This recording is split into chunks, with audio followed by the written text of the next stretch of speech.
Next up is my favorite segment, The Roving Reporter with Huldah Thompson. Huldah will be interviewing Dr. Norma Nelson-Dwyer, an education mentor, and they'll be talking about the graduation program at her church. Let's watch.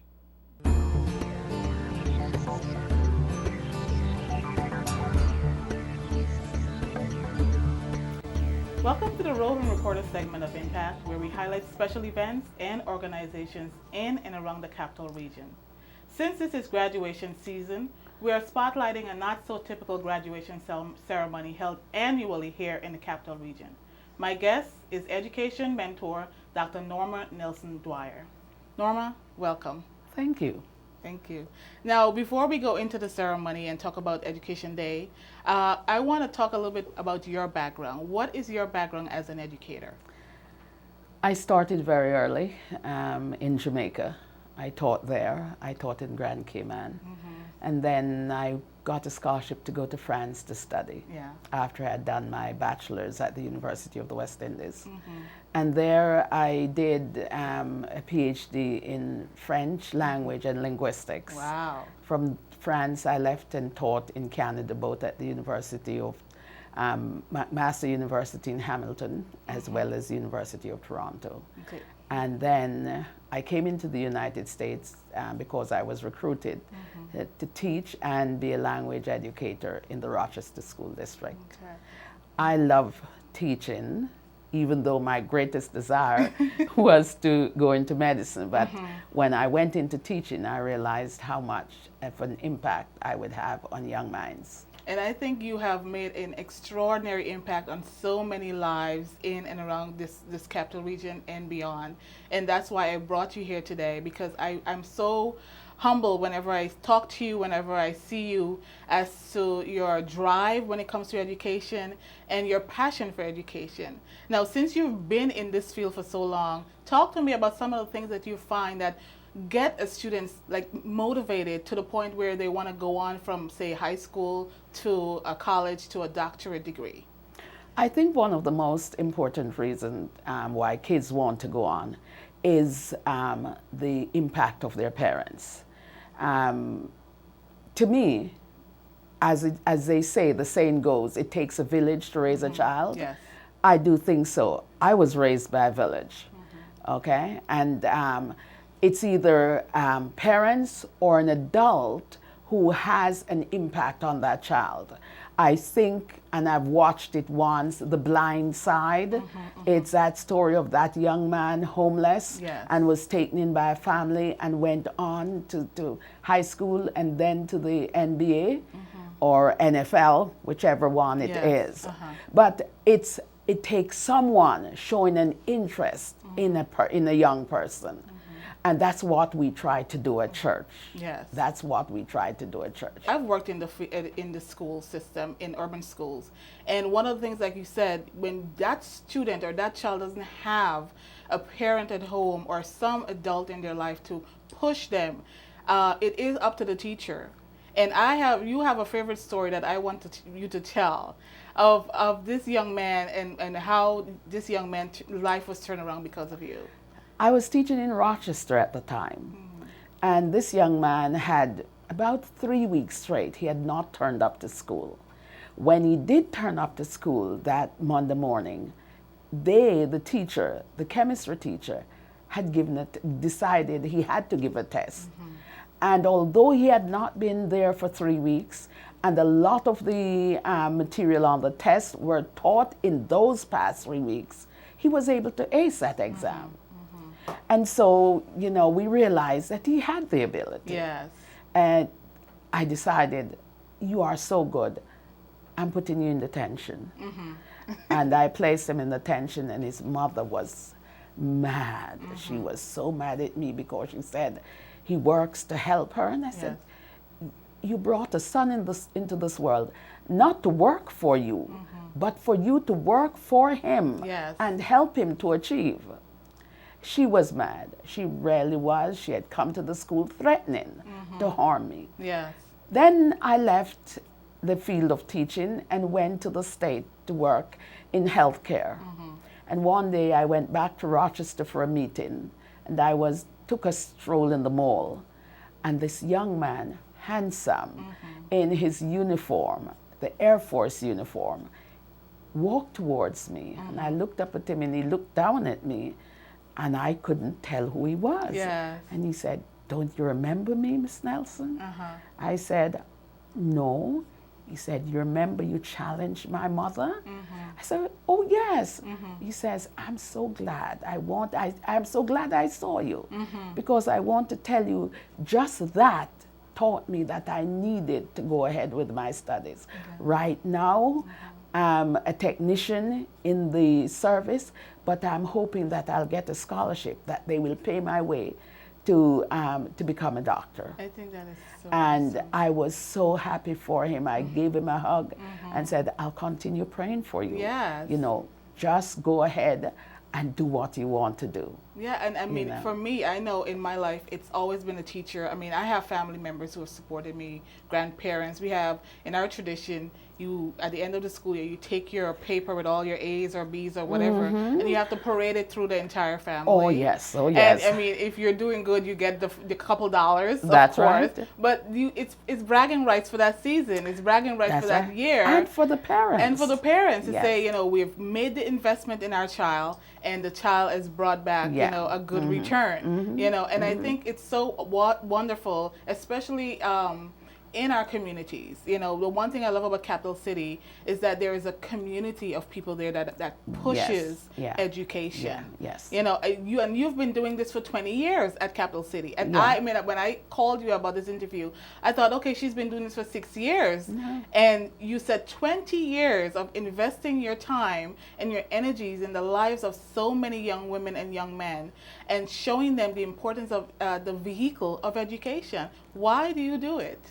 Because it means so much to them.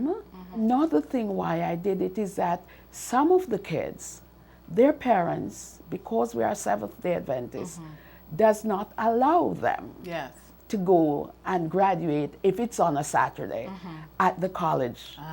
And so they will have done their work, and no one will have seen or heard anything True. about what they have done. Exactly. So I decided that is something, a group of us, we decided, you know, the education department, that this is something we have to do. Yes. Even if the world does not see you graduate, the church will, Exactly. and they will honor you. One of the things I want to talk about is some of the outstanding students that were there. And the first one was David Conrad Odiambo. Oh my God, this tall, beautiful young man. I'm going to be doing logistics and physics. Okay. Basically, I was looking for like a path that's going to lead me to the career that's going to last me a long time, and I wouldn't have to worry about looking for a job immediately after graduation. Talk to me about the importance of this graduation ceremony to you today. Basically, graduating here makes me feel at home because I know I'm graduating my church family, and that if I had a graduation that was on a Sabbath, and like if I had to miss that, I'd still get the same experience of a graduation, and it'd be with my church family and everyone who loves me. He came from Africa, and he was so quiet and reserved. And then he got involved. He got involved in the audiovisual department of the church. It's good to see them bloom. They came. They are tightly bound, and some of them don't open up. But he has bloomed. Yes, and I you can like see that. You can. My next person I want to talk about is Annette Boyd. Ever since I've met her, Yes. we have taken to each other. And as she goes through her, you know, college career, her second, she has always turned to me. I've always been mentoring her. She is on her second master's. Yes, she's on her second master's. She was finishing up her second master's, you know, and just a great personality, just an energetic person. Now, my last person is Lucette. Oh my goodness. I love her personality, number one. She's just an energetic bunny, it seems, you know. Yeah, very, very much so. And a grandmother on her third master's degree. She loves education. Yes. She loves education. I can see that. Passionate I am about education, and if I just had the money and not too much of student loan, I will be going into my doctorate now, because I think the more you are educated, the more you can help someone, the more you can help your church as well. She you has know. that passion. Yeah, she has two, has that one in passion. communication, Yes. one in education, and now in she's French. doing a third in French. And she's so happy. She says, you know what, I am going on to get my doctorate. Yeah, And I you know know. she's an example to so many others Oh, too. yes, she is. And the She thing is that is. mentors beget mentor, because By I know all in my means. life, you've been a mentor to me, and I'm a mentor to others. Yes. And it's just a cycle that keeps on giving, which I Very love. much so. Yes. Very much so. Now, finally, I want to talk about the Ivy Nelson Scholarship. Yeah. Yeah, talk to me about this scholarship. Education was Mama's passion. One day when she was ill, my brother Newman said to her, Mama, what would you like to be known about you after you're gone?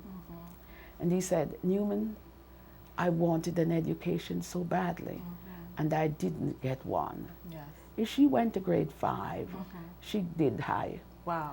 And she said, my desire when I was growing up, when I couldn't get it, is if I have children, I am going to make it my responsibility to make sure that all of them Yes. get an education. That is true. All of them.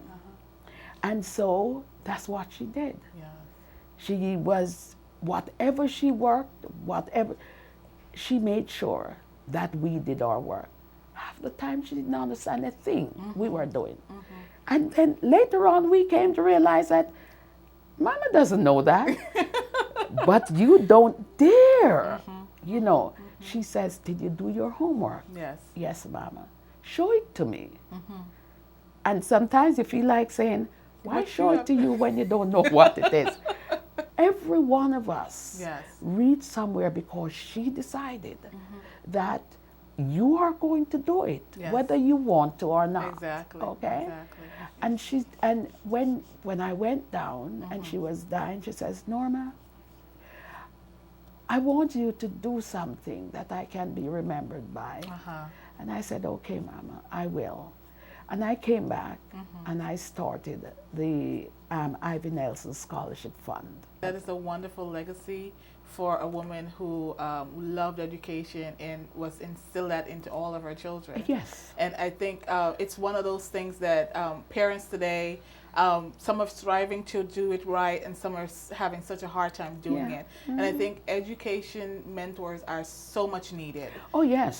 So much needed, because there's so yes. many people who are retiring right now, getting away, for the summer, and they're trying to figure out, okay, in the fall, what am I going to do? And I Yes. think being an educational mentor, it's one of the wonderful ways that you can see into the life of a Yeah. young woman, a young man, and watch that person grow into beautiful things. Yes.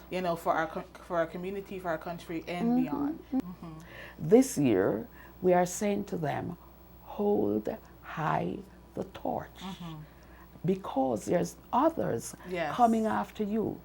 And you need that light to light the way so that they don't fall That is behind. right. Hold high Yes. the torch and go on. That is right. Yes. That is right. And the funny thing is, it is about the whole ripple effect. Yes. When you do something, somebody else sees you doing Yes. it, and they're challenged, they're pushed. I know when I see other people doing certain things, I am pushed to go Yeah. on to the next level. And so I am grateful for you being here today.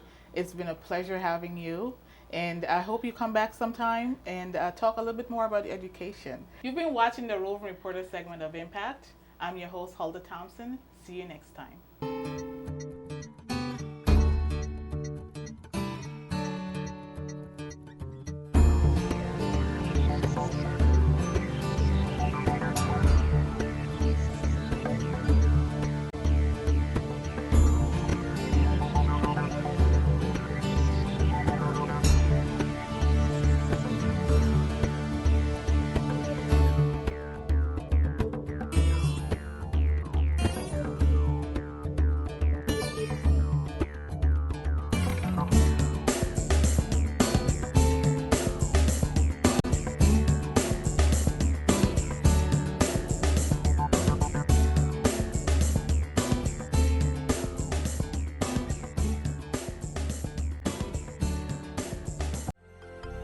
Proctors, bringing the best in arts, education, and entertainment.